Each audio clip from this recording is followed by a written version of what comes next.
নমস্কার, আজকের অফবিট 24 আমি পিউ রয়েছে আপনার সঙ্গে। ডায়েট ডেডলি হতে পারে, এই বার্তাই আজ আপনাদের সামনে দেব, যদি না তার সঠিক পদ্ধতি মেনে হয়, আপনার শরীর স্বাস্থ্য অনুযায়ী হয়। আপনি র্যান্ডম ডায়েট নিজেরটা নিজে ঠিক করতে পারেন না, প্রয়োজন এক্সপার্টের। আসুন কেন এটা বিপজ্জনক হতে পারে দেখাই শুরুতে। না জেনে ডায়েটে কি কি বিপদ হতে পারে। ডিম, মাংস, চিজের মতো হাই প্রোটিন খাবার টানা খেলে কিডনিতে স্টোন হওয়ার আশঙ্কা থাকে, কিডনির অন্য সমস্যা হতে পারে। দীর্ঘদিন শুধু প্রোটিনে জোর দিলে শরীরে কার্বোহাইড্রেটের মাত্রা কমে যায়। মাথা যন্ত্রণা, ক্লান্তি, বমি বমি ভাব, ডিহাইড্রেশনের মতো উপসর্গগুলো দেখা দেয়। খাদ্য তালিকায় কার্বোহাইড্রেট কম থাকলে শরীরে ভিটামিন এবং মিনারেলের অভাব হয়। দীর্ঘদিন এই ডায়েটে হাড় দুর্বল হওয়ার আশঙ্কা থাকে। বহু ক্ষেত্রে লো কার্ব ডায়েটের ফলে ব্লাড সুগার নেমে যেতে পারে, খুব চরম অবস্থায় হাইপোগ্লাইসেমিয়া পর্যন্ত হতে পারে। বিশেষজ্ঞদের মতে 6 মাসের বেশি সময় কিটো ডায়েট করা উচিত নয়, তার মধ্যে বিরতি থাকা জরুরি। আর এই প্রসঙ্গেই মিষ্টি মুখার্জির কথা আপনাদের স্মরণ করিয়ে দেব। মাত্র কটা দিন হলো আমাদের বলিউডের পরিচিত মুখ, টলিউডের পরিচিত মুখ, তিনি মারা গেলেন শুধু ভুল ডায়েটের চক্করে। আমাদের সঙ্গে রয়েছেন ডায়েটিশিয়ান মৌমিতা। আমি তার থেকে যেমন জানবো তেমন একটু পরে আমাদের সঙ্গে যোগ দেবেন ডক্টর ত্রিদিবেশ মণ্ডল, ইউরোলজিস্ট। তাকে আমরা একটু পরে পাবো। আপনারা ফোন করতে পারেন 4059 4020 4023 এই দুটো নাম্বারে। আমি মৌমিতার কাছে শুরুতে আসি। মৌমিতা, ডায়েট ডেডলি কখন হয়ে ওঠে? ডায়েট ডেডলি হবে যখন সেখানে কার্বোহাইড্রেট, প্রোটিন, ফ্যাট সঠিক মাত্রায়, ব্যালেন্স মাত্রায় থাকবে না। কিটো ডায়েট যেটা নিয়ে আজকে আলোচনা আমরা করছি, তার মধ্যে ফ্যাটটা প্রচন্ড পরিমাণে বেশি থাকছে। আমি 80%, 70 থেকে 80% অবধি ফ্যাট খাচ্ছি, 10% প্রোটিন খাচ্ছি, আর কার্বোহাইড্রেট 5 থেকে 10% খাচ্ছি। ঠিক আছে, সুতরাং ফ্যাটটাই যদি বেশি থাকে, কার্বোহাইড্রেট যদি না থাকে, আমাদের শরীরের মেটাবলিজমটাই চেঞ্জ হয়ে যাচ্ছে।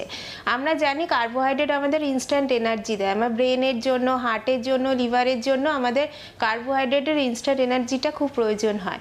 এবার ব্রেন যখন, আমরা কার্বোহাইড্রেট যখন ডায়েটে খাচ্ছি না, ব্রেনটা ইনস্ট্যান্ট এনার্জি পাচ্ছে না, তখন কি করছে, লিভার ফ্যাটটাকে মেটাবলিজমের মাধ্যমে ভেঙে সেটাকে ফ্যাটি অ্যাসিড আর কিটোন বডি তৈরি করছে।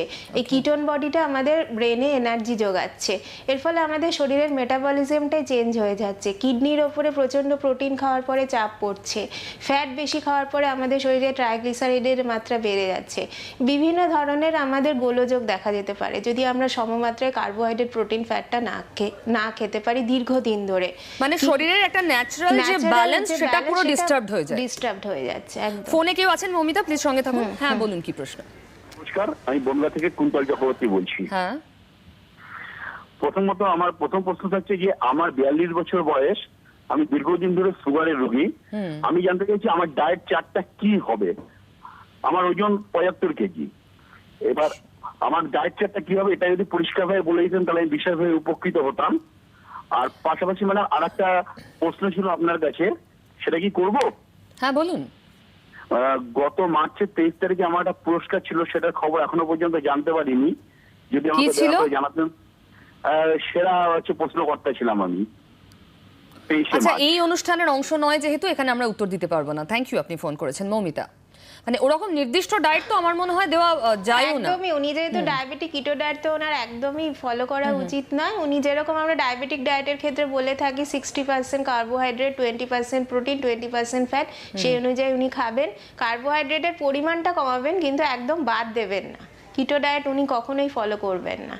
ঠিক আছে মৌমিতা, কদিন আগে আমরা দরকারি শর্করা নিয়ে একটা এপিসোড করেছিলাম, মানে সত্যি আপনি ছিলেন বোধহয়। হ্যাঁ, আমি ছিলাম। মানে সত্যি কার্বোহাইড্রেট দরকার, তাকে ছেটে ফেলা যায় না।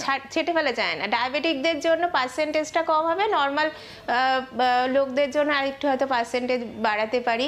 বা রিফাইন কার্বোহাইড্রেট, যেটা সেদিন আমি আলোচনা করেছি, ডায়াবেটিকদের জন্য আমরা রিফাইন কার্বোহাইড্রেটটা প্রেসক্রাইব করি না, হোল গ্রেন কার্বোহাইড্রেটটা আমরা প্রেসক্রাইব করে থাকি। যেমন ব্রাউন রাইস, ব্রাউন ব্রেড, বা খাবারের সঙ্গে প্রচুর পরিমাণে স্যালাড খাওয়া, সবজি খাওয়া, সবুজ সবজি, নট স্টার্চি ভেজিটেবলস, মানে মাটির নিচে যেগুলো হয় সেগুলো না, মাটির ওপরে যেগুলো হয় সেই সবজিগুলো আমি খাবো। ফাইবার যখন বেশি থাকবে, কার্বোহাইড্রেট অ্যাবজর্পশনটা কম হবে, সুতরাং সুগারটা তার বাড়বে না। আচ্ছা, ঠিক আছে। ফোন আছে, একটু সঙ্গে থাকুন। হ্যাঁ বলুন, কে আছেন? হ্যাঁ, হ্যালো। হ্যাঁ বলুন। হ্যাঁ, আমি চন্দনা ঘোষ বলছি। হ্যাঁ, চাঁচুয়া হুগলি থেকে, হুগলি চাঁচুয়া থেকে। আমি সুগার পেশেন্ট। হ্যাঁ থাইরয়েড আছে। হ্যাঁ 5.5 থাইরয়েড খাই। তো আপনার ডায়েট কি হওয়া উচিত আপনি জানতে চাইছেন?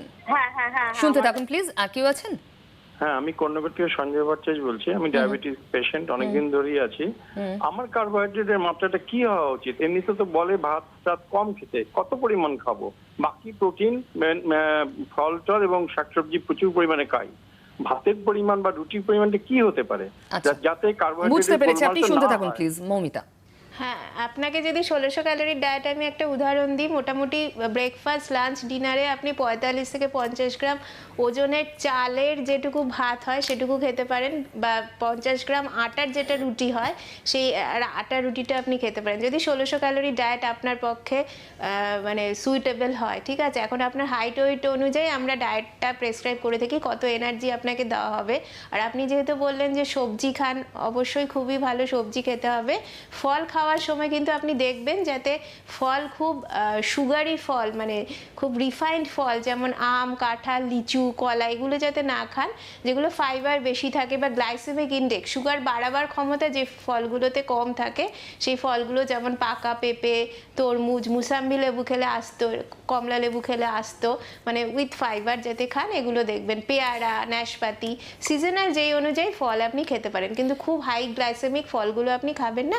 আর কার্বোহাইড্রেটের তো বললাম 1600 ক্যালোরির ডায়েট যদি হয় 50-50-50 কার্বোহাইড্রেট ব্রেকফাস্ট লাঞ্চ ডিনারে থাকবে, আর ইন বিটুইন স্ন্যাক্স তো অবশ্যই থাকবে। ফোনে আর কেউ আছেন, বলুন। আমি ধরে আছি। না, এবার প্রশ্নটা করুন। বলছি এই যে দেখাচ্ছে আমরা তো ফেট হয়ে, মানে শরীর মোটা হয়ে যাচ্ছে, ফেট হয়ে যাচ্ছে, এর জন্য কি করা যায়? শুনতে থাকুন আপনি। আর কেউ আছেন? হ্যালো। হ্যালো। হ্যাঁ বলুন। হ্যালো, হ্যাঁ আমি সুপর্ণা ব্যানার্জি বলছি। হ্যাঁ হ্যাঁ দেখুন, আমি তো একদম নর্মাল ডায়েট খাই। আমি 5 ফুট 5 ইঞ্চি লম্বা, আমার 83 কেজি ওজন। মোটামুটি একটা ওয়েটের পর আমি আর কমাতে পারছি না, আর কমছে না। কিন্তু আমি যে খুব বেশি খাই তা নয়, আমি একদমই খুবই কম খাই। বুঝতে পেরেছি, শুনতে থাকুন আপনি। মৌমিতা। হ্যাঁ, আমি দ্বিতীয় কোশ্চেনের উত্তরটা আগে দিই। ওনার যেহেতু ওজনটা কমছে না, মেবি একজন ডাক্তারের পরামর্শ নিতে পারেন, এবং খাওয়ার ডায়েটিংয়ের সঙ্গে সঙ্গে ওনাকে তো এক্সারসাইজ একটু অবশ্যই করতে হবে। হয়তো মানে মরবিড ওবেসিটি যেটাকে আমরা বলি, ওজনটা একদমই কমছে না, সেক্ষেত্রে উনি কিটো ডায়েটে যাবেন কি যাবেন না সেটা ওনার একটা কোশ্চেন হতে পারে। কিন্তু আমি বলবো বিশেষজ্ঞের পরামর্শ অনুযায়ী উনি যদি কিটো ডায়েট ফলো করেন 3 মাসের বেশি না একদমই। আর একদম আচ্ছা, মানে এই এক ধরনের প্যাটার্ন, এই কিটোর যে প্যাটার্ন, ফ্যাট বেশি, এটা 3 মাসের বেশি কন্টিনিউ করা উচিত না। একদমই। মানে এটা যদি ফার্দার কেউ কন্টিনিউ করতে চান, মাঝে কতটা বিরতি দরকার?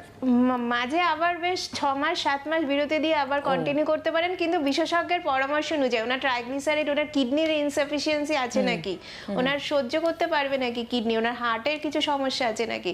কারণ ফ্যাট প্রচুর, হোল ফ্যাট আমরা বাটার, ঘি, মার্জারিন প্রচুর পরিমাণে কিটো ডায়েটে দিয়ে থাকি। ঠিক আছে, কারণ ক্যালোরি, তার মানে কিটো ডায়েটে যেতে গেলে একটা জেনারেল চেকআপ, একটা থরো চেকআপ দরকার। ডাক্তারের পরামর্শ অনুযায়ী ওনাকে করতে হবে কিটো ডায়েটটা। মানে ইউটিউবে শুনে বা অন্য কারো থেকে পরামর্শ নিয়ে কিটোতে গেলেই মিষ্টি মুখার্জির মতো পরিণতি ডেকে আনা হবে। হ্যাঁ একদম। ওকে।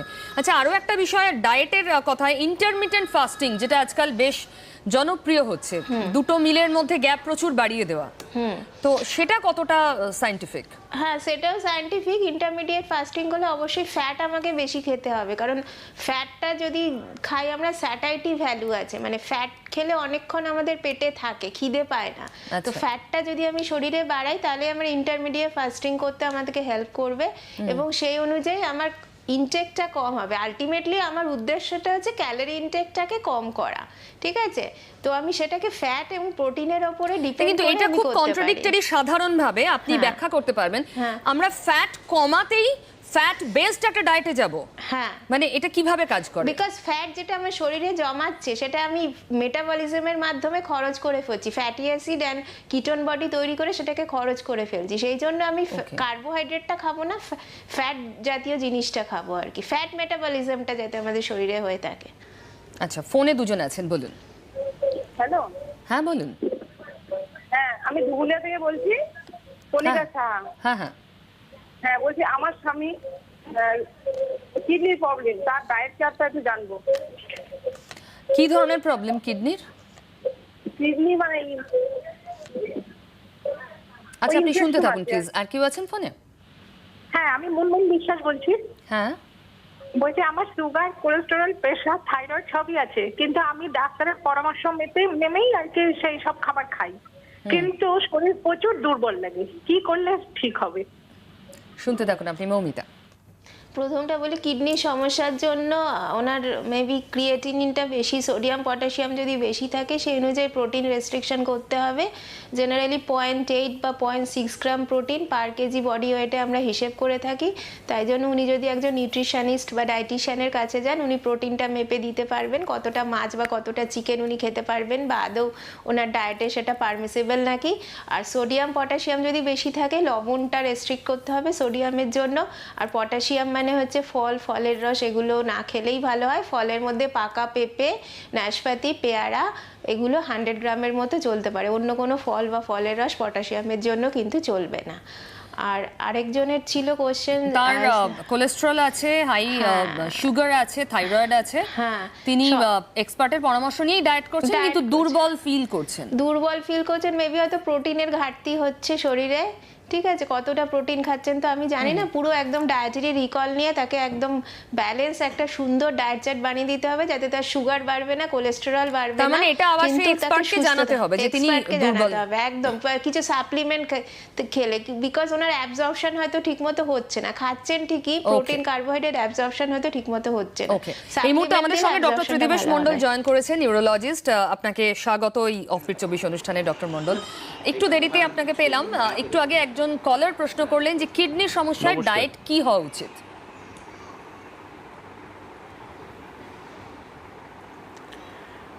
কিডনির যদি সমস্যা থেকে থাকে সেক্ষেত্রে লো প্রোটিন ডায়েট হওয়াটাই বাঞ্ছনীয়, এবং কোনো মতেই অতিরিক্ত মানে লিকুইড তরল জাতীয় খাবারও খুব বেশি খাওয়া যাবে না।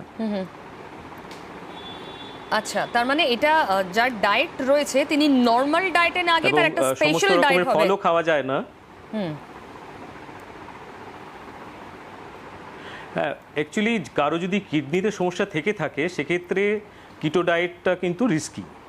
কারণ আমাদের যে কোনো এতেই যদি কিটো ডায়েটে কি হয়, আমাদের প্রোটিনের পরিমাণটা তো অনেকটা বেশি থাকে, সুতরাং যদি পরিমাণে বেশি থাকে সেক্ষেত্রে কিডনির উপরে প্রোটিনের লোডটা বাড়বে, এবং যদি অলরেডি আমার কিডনি ড্যামেজ থাকে সেক্ষেত্রে কিন্তু কিডনির সমস্যাটা আরও বাড়বে।